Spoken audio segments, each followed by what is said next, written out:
Hi there, this is just an evidence video taking you through my findings regarding the D-Log colour profile compared to the Cinelike colour profile inside the DJI Osmo.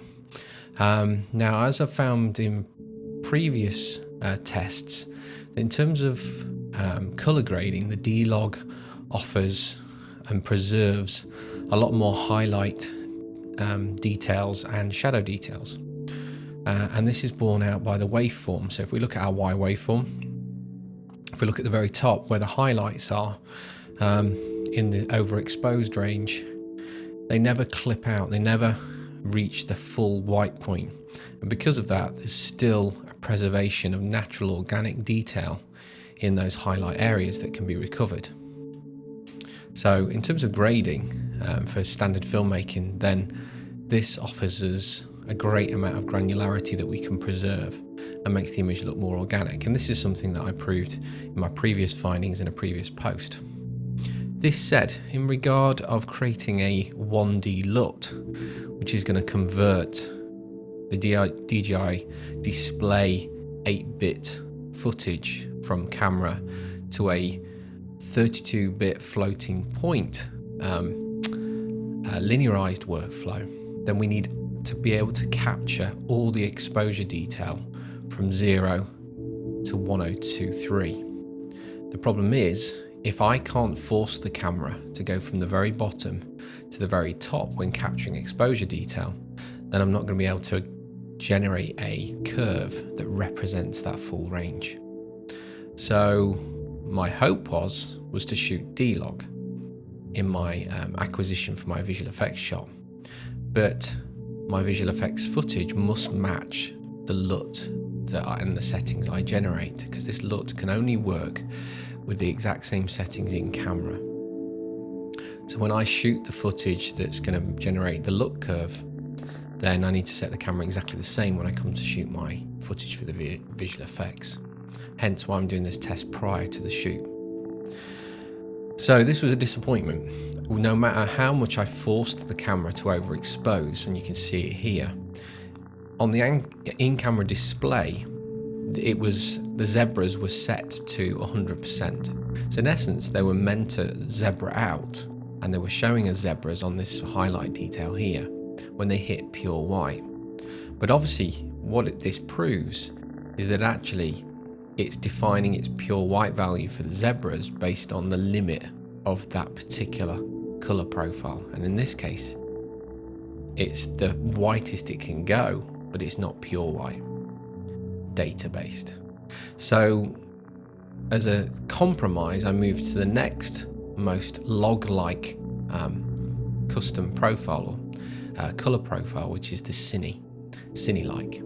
So I moved to the Cinelike, and immediately I thought, well, I'll actually customize this Cinelike color profile to see if I can recover some of that highlight detail. So it's the same exposure settings as the D-Log look. It was zebraing out in the highlights in the same places. But again, by taking down contrast, saturation and sharpness down to -3 from the standard 0 Cinelike profile, this customized profile does preserve highlight range, but it doesn't fully peak out at the top consistently. It's still not clipping out, which is in essence what I want it to do to prove that it's got that full range in here. So again, I thought, can sharpness improve this? Now, this is peaking out, but it's not flattening out. So this is hitting the very top, but it's not doing it consistently enough to prove that this would be a stable test. This could be fluctuations in the sky. This was still zebraing and should have been a block piece of white. In essence, we're still getting some fluctuation in there, but it is now at least hitting the top, unlike the D-Log, which never could. So it did show me that the Cinelike could hit the peak white range and could hopefully show that full range.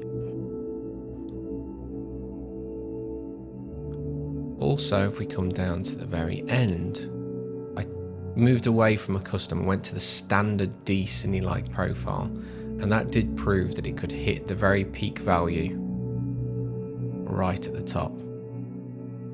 So in an effort to to be as standard as possible, to be as usable as possible from user to user when I'm sharing this information and this knowledge, and generating this LUT and being wary of any fluctuations that might be in these custom profiles, it's clear firstly that the D-Log standard profile, unfortunately, as gradable as it is and as dynamic and as preserving as it is in the highlight and shadow ranges, it cannot be used to generate information for a 1D LUT to transfer this into a linear workflow, because it can't reproduce the full range.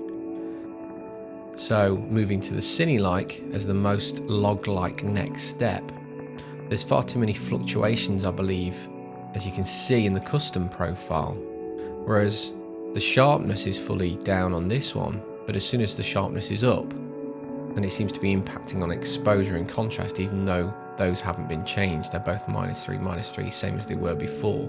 So I'm wary that if sharpness is the change, then that could, in essence, have fluctuations, because that's based on an unsharp mask. So I thought I would stick with the standard D-Cinelike. It's the next step down from the D-Log in terms of its logarithmic kind of curve and its preservation of detail. But it does allow us to go from pure white to pure black, unlike the D-Log. So it means I can capture exposure detail right across the range. And the worst comes to the worst, if it doesn't quite meet 0 in when I'm shooting my grey card to generate all the exposure detail, I can cap it off with the lens cap just to get that full range down to pure black, whereas highlights, I can't cap it off to make the highlight range hit 1 with a D-Log. So those are my findings, experimenting on trying to overexpose and reach peak brightness with both the D-Log and the Cinelike. And what it's done is clearly show that in order to get the full range of this camera to record every point of its possible 8 stops of dynamic range, I need to use the D-Cinelike standard profile for consistency, rather than either a custom version of the D-Cinelike or a D-Log, unfortunately. Many thanks.